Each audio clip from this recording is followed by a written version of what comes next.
Hello viewers, welcome to Gita LLB new update. Gita LLB ধারাবাহিকে নতুন পর্বে দেখা যায় যে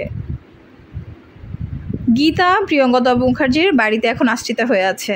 প্রিয়ঙ্গদা মুখার্জি অগ্নিজিৎ মুখার্জিকে নিমন্ত্রণ করতে অগ্নিজিৎ মুখার্জির বাড়িতে গিয়ে পৌঁছেছে।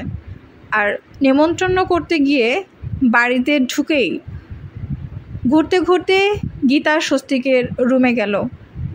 স্বস্তিকের রুমে গিয়ে দেখে গীতা আর স্বস্তিকের একত্রিত একটা ছবি। সেটা দেখে প্রিয়ঙ্গদা মুখার্জি চমকে উঠল আর তখন চিৎকার দিয়ে উঠল। সেই সময় বাড়ির সবাই প্রিয়ঙ্গদা মুখার্জিকে প্রশ্ন করলো, কি হয়েছে, আপনি এমন চমকে গিয়েছেন কেন?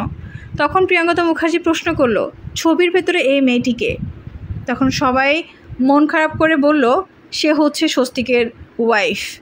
এটা শুনে প্রিয়ঙ্গদা মুখার্জি বসে পড়ল আর অবাক হয়ে ভাবতে লাগলো, এতদিন ধরে যার ঠিকানা খোঁজার আমি এত চেষ্টা করলাম, সে আর কেউ না অগ্নিজিৎ মুখার্জির পুত্রবধূ। তো বন্ধুরা, কি হবে এবার? প্রিয়ঙ্গদা মুখার্জিকে বলে দেবে গীতা তার কাছেই আছে? অবশ্যই কমেন্টে জানাবে, লাইক সাবস্ক্রাইব করে আমাদের সাথেই থাকবে। ধন্যবাদ।